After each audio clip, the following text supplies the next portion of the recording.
Bonjour chère communauté, bienvenue à vous sur la chaîne Elizabeth Beauty and Wellness. Ici on parle de la beauté, du bien-être et de la spiritualité. On se motive les uns les autres et surtout on essaye de consommer le plus naturellement possible.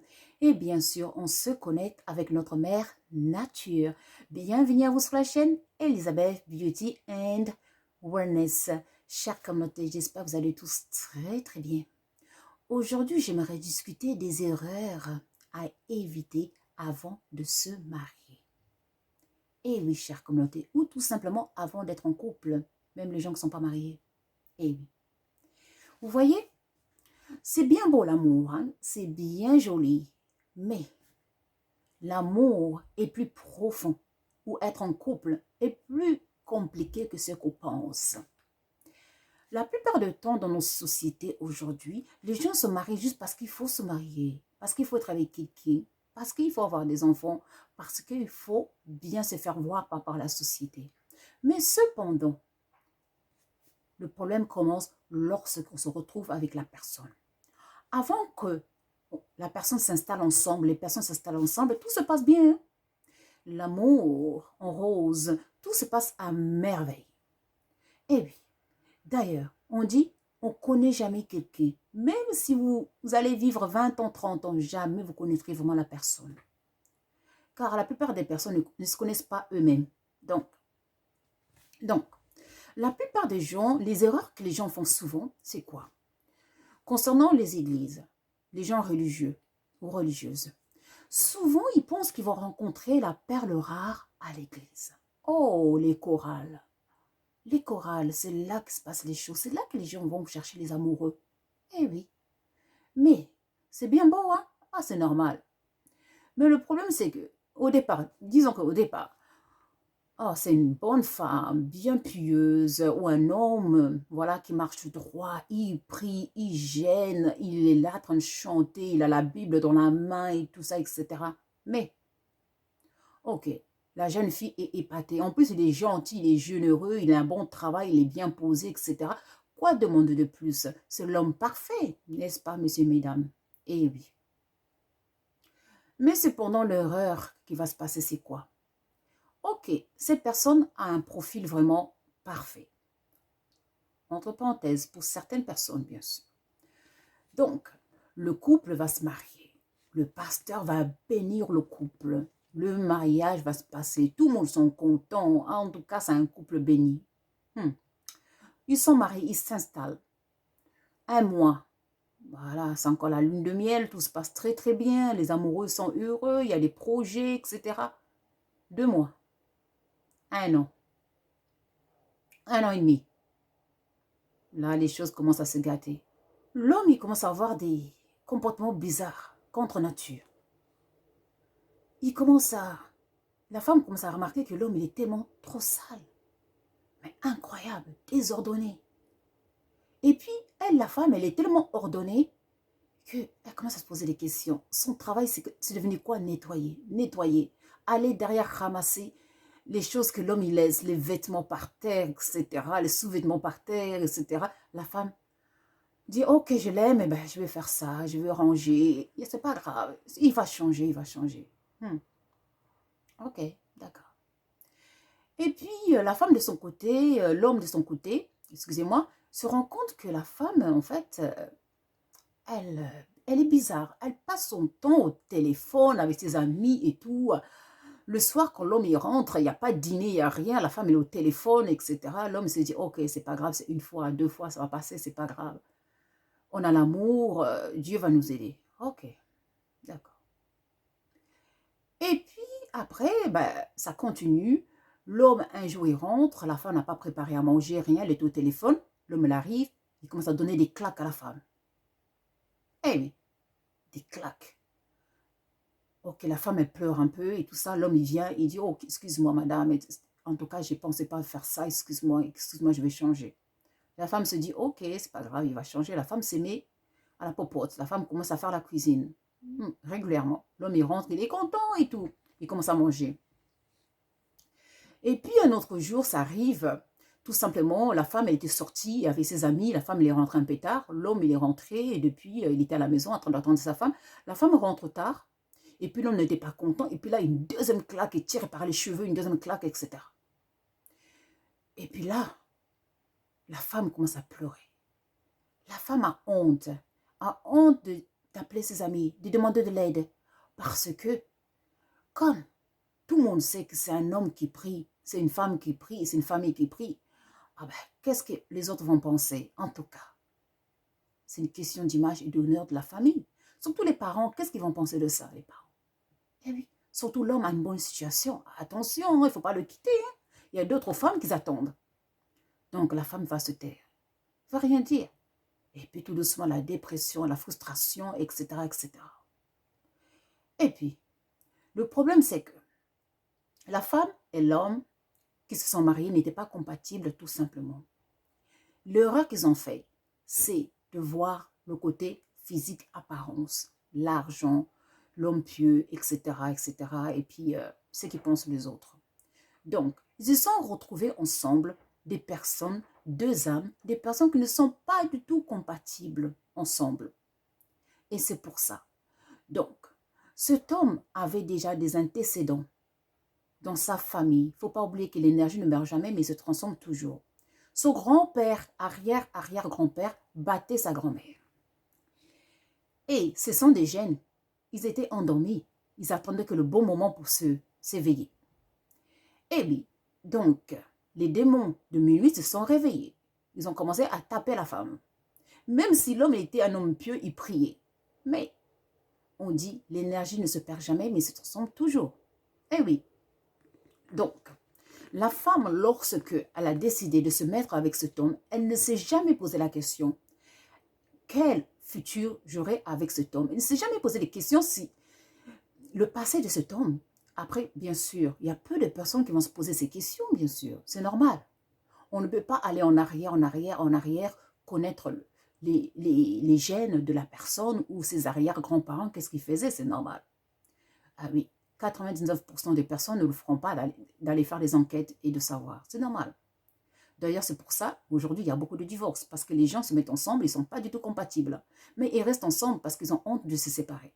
D'autres personnes qui ont le courage, ils se séparent, tout simplement. Mais malheureusement, ils ne comprennent pas la leçon. Ils vont encore se mettre avec les mauvaises personnes et encore et encore et encore. Sans oublier qu'entre-temps, il y a aussi des êtres errants qui sont là, qui attendent qu'un temple pour posséder la personne. Eh oui, peut-être que cet homme, il était déjà disposé à être possédé par des êtres errants.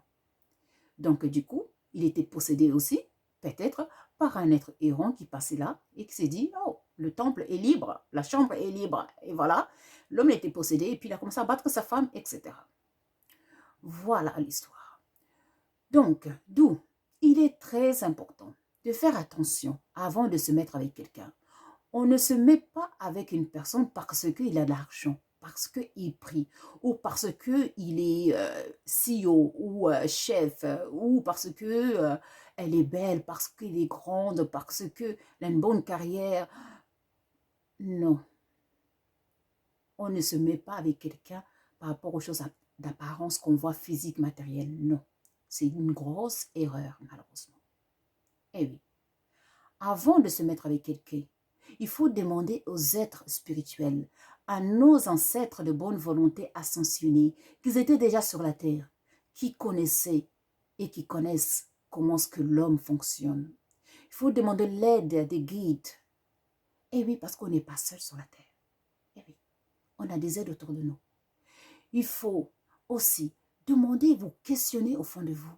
Demandez à votre âme de vous dire, est-ce que cette personne, c'est une bonne personne? Questionnez, demandez, questionnez, vous aurez des réponses. Questionnez la personne, excusez-moi. Questionnez votre partenaire. Posez le maximum de questions. Et méditez sur ça, sur la personne, votre future épouse ou votre futur partenaire, quoi que vous soyez marié ou non. Méditez, posez des questions pour que vous ayez des réponses, de bonnes personnes, des bonnes réponses, que cette personne est faite pour vous, est faite pour vivre avec vous. Car vivre avec quelqu'un tous les jours, ce n'est pas facile. Surtout si vous n'êtes pas compatible, vous allez souffrir pour rien. Eh oui, et ça, c'est les enfants qui vont subir après. Eh oui, donc, il est très important de savoir ça. Et puis, il y a des gens dans leur vie, dans leur famille, ils ont des liens. des liens familiaux qui sont très négatifs. Et puis le karma du passé, il y a tellement beaucoup de choses qui influencent une personne. Et oui, il y a des personnes dans leur famille, il y a eu tellement de choses bizarres, très strange, on dit en anglais, très étranges, que vous allez vous mettre avec la personne, surtout quand vous allez vous accoupler. Là, vous allez récupérer toutes les énergies, les malédictions et les chances aussi, s'il y en a, de la personne. Et ainsi, après, vous allez vous poser des questions. Pourquoi est-ce que la vie ne marche plus? Pourquoi est-ce que les portes se ferment? Eh oui, parce que, n'oublions pas l'épigénétique. Là où vous passez le temps, c'est ça que vous allez devenir. Le temps que vous passez avec la personne, vous allez devenir comme la personne, l'épigénétique. Eh oui. C'est pour ça les enfants qui passent beaucoup de temps, les bébés, avec les nounous, à un moment, ils vont commencer à ressembler à nounou, avoir le même visage que la nounou. C'est pas pour rien. Si vous avez des amis qui sont négatifs, vous allez devenir comme vos amis aussi, à un moment ou l'autre. Eh oui. Donc, il est très important, très capital de faire attention avant de vous engager comme ça à droite à gauche. Qui est cette personne? Spirituellement, surtout spirituellement, c'est le plus dangereux. C'est le côté le plus important à faire attention. Spirituellement, qui est cette personne? Après, on ne pourra jamais tout savoir, mais au moins, ayez au moins quelques informations. Il faut aussi surtout vous connaître, savoir qu'est-ce que vous voulez dans la vie. On ne se met pas avec quelqu'un parce qu'une personne a de l'argent, parce qu'une personne est beau ou belle.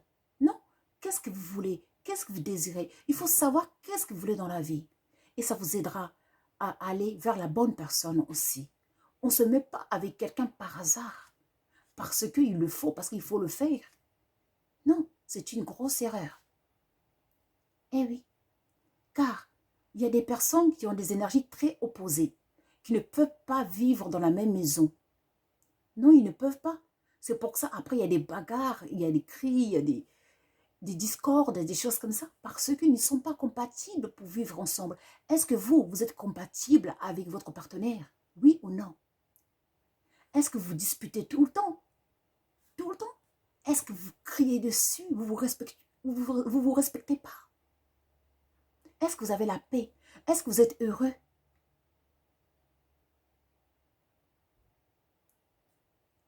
Est-ce que votre partenaire vous soutient? Est-ce que vous avez des points communs?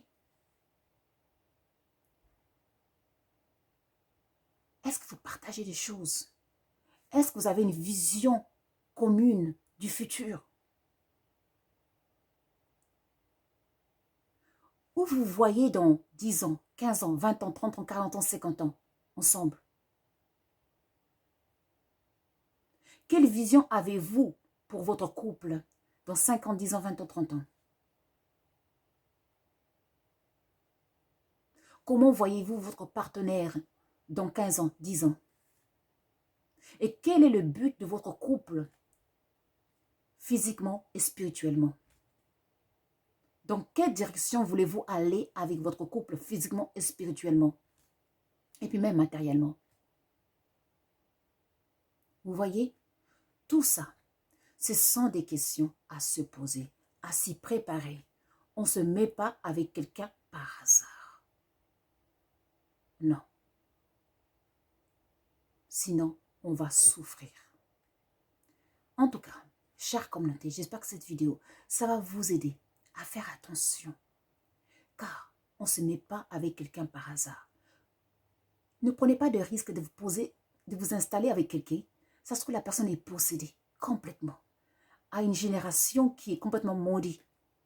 A des karmas très très lourds. Mais vous ne le savez pas. Vous êtes installé avec la personne. Et après maintenant, il vous arrive des problèmes bizarres dans la vie. Vous voyez? Donc, en tout cas, chers communautés, que du bonheur. Moi, je vous remercie. N'oubliez pas de liker et de subscribe. Et surtout de partager la connaissance pour que ça puisse aider le maximum de personnes. Pour nous contacter, vous cliquez sur le titre de la description. Et puis là, vous verrez tous nos liens. Le lien de WhatsApp, c'est seulement pour les consultations, pour les questions liées aux formations, de nutrition, de bien-être, de fitness et les questions spirituelles. Et puis, les questions liées aussi à nos magasins en ligne. Si vous avez d'autres questions, s'il vous plaît, vous avez Facebook, notre email, notre Messenger. Moi, je vous remercie. Prenez soin de vous. Je vous envoie plein d'amour, plein d'énergie, positive. Et surtout, n'allez pas avec quelqu'un juste parce que vous avez vu son apparence. One love. Au revoir.